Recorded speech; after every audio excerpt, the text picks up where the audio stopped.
పొలాల మధ్య కాలగర్భంలో కలిసిపోయినట్టుగా కనిపిస్తున్నటువంటి ఈ పురాతన శివాలయం గురించి చాలామందికి తెలీదు.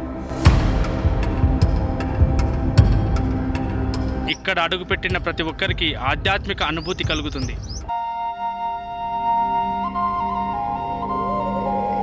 నాగర్ కర్నూలు జిల్లా తాడూరు మండల్ పాపగల్ గ్రామంలో ఉన్నటువంటి ఈ పురాతన శివాలయం వందల ఏళ్ల చరిత్రను తనలో దాచుకొని ఇప్పటికీ నిలబడి ఉంది. ఈ ఆలయం యొక్క ప్రాంగణంలో ఉన్నటువంటి వేప చెట్టు మొదలు దగ్గర శిథిలమైపోయినటువంటి కొన్ని శిల్పాలను మనం చూడొచ్చు. బ్లాక్ కలర్లో ఉన్నటువంటి ఆ యొక్క శిల్పం పక్కనే ఉన్నటువంటి పానపట్టం కనిపిస్తుంది. ఇది చాలా పురాతనమైనటువంటి ఆలయంగా మనం గుర్తించవచ్చు. ఈ ఆలయం యొక్క పూర్తి చరిత్ర ఎవరికీ స్పష్టంగా తెలియకపోయినా ఇక్కడ భారీ రాతి స్తంభాలు, శిల్పకళ చూస్తే మాత్రం ఇది చాలా శతాబ్దాల క్రితం నిర్మించబడిన ఆలయమని ప్రతి ఒక్కరికి అర్థమవుతుంది. ఆలయం యొక్క మండపంలో శ్రీ గణేషుని విగ్రహం చూడొచ్చు. తర్వాత నందీశ్వరుని యొక్క విగ్రహం కూడా మనం చూస్తున్నాం. ఈ పెద్ద పెద్ద రాతి స్తంభాలని ఇంటర్లాకింగ్ సిస్టమ్ యూజ్ చేసి ఈ యొక్క ఆలయాన్ని నిర్మించడం జరిగింది.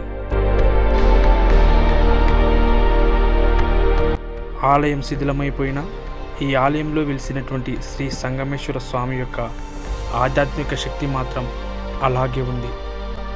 మనం చూస్తున్నది ప్రధాన ఆలయంలో ఉన్నటువంటి బ్రహ్మసూత్రం కలిగిన శివలింగం చూస్తున్నాం.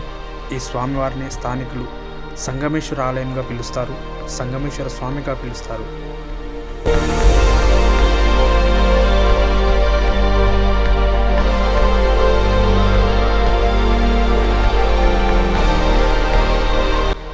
గర్భగుడికి చుట్టూ ఉండాల్సినటువంటి ప్రాకారం శిథిలమైపోయింది, పూర్తిగా లేకుండా పోయి ప్రస్తుతం మండపం మాదిరిగా తయారైంది. హిందూ బంధువులారా, ఒక్క విషయాన్ని గుర్తుపెట్టుకోండి. మనం కొత్త ఆలయాలు కావాలనేసి ఎంతగానో పోరాడతాం, ఎవరినెవరినో అడుగుతాం. కొత్త ఆలయాలని కట్టించే బదులు ఉన్నటువంటి మన చారిత్రక సంపద ఇలాంటి గుడులను కాపాడుకోవడం మనందరి బాధ్యత. కుదిరితే ఇలాంటి గుళ్ళని మనం అభివృద్ధి చేసుకోవాలి. కొత్త గుడికి పెట్టే ఖర్చులో ఒక సగం ఖర్చు పెడితే ఇలాంటి గుళ్ళు చాలా అద్భుతంగా తయారవుతాయి. మనం చూస్తున్నది సంగమేశ్వర స్వామివారి యొక్క పానపట్టం శిథిలమైపోయింది లేదా ధ్వంసం చేయబడిందని చెప్పవచ్చు. ఇక్కడ ముక్కలుగా పడి ఉంది. ప్రస్తుతం ఉన్నటువంటి ఈ స్వామివారికి ఉన్న ఆ పానపట్టాన్ని సిమెంట్తో స్థానికులు తయారు చేసి ఈ విధంగా రెడీ చేసుకున్నారు. ప్రతి సోమవారం ఇక్కడ పూజలు జరుగుతాయి. మనం చూస్తున్నటువంటి ఆలయం యొక్క పైకప్పు ఇప్పటికీ దృఢంగా ఉంది.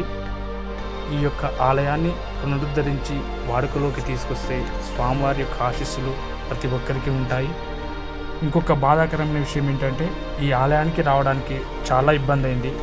ఒకప్పుడు ఆలయానికి రోడ్డు మార్గం ఉండే ఉంటుంది, కానీ ఇప్పుడు ఈ ఆలయానికి రావడానికి దారి మొత్తం కబ్జాలకు గురైపోయింది.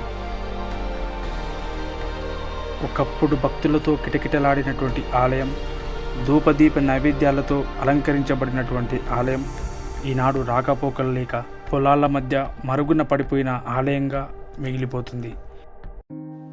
ఇలాంటి పురాతన దేవాలయాలు నెమ్మదిగా కనుమరుగవుతున్న నాటి చరిత్రను, మన సంస్కృతిని కాపాడుకోవడం మనందరి బాధ్యత.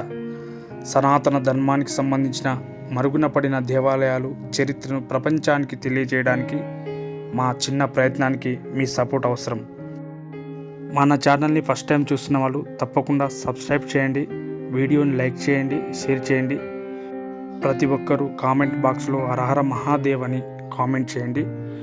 మీ ప్రాంతంలో ఇలాంటి పురాతన ఆలయాలు ఏమైనా ఉంటే కామెంట్ బాక్స్లో తెలియజేయండి. వాటి యొక్క చరిత్రను వెలుగులోకి తీసుకొచ్చి మన యొక్క సనాతన ధర్మాన్ని మనందరం కాపాడుకుందాం.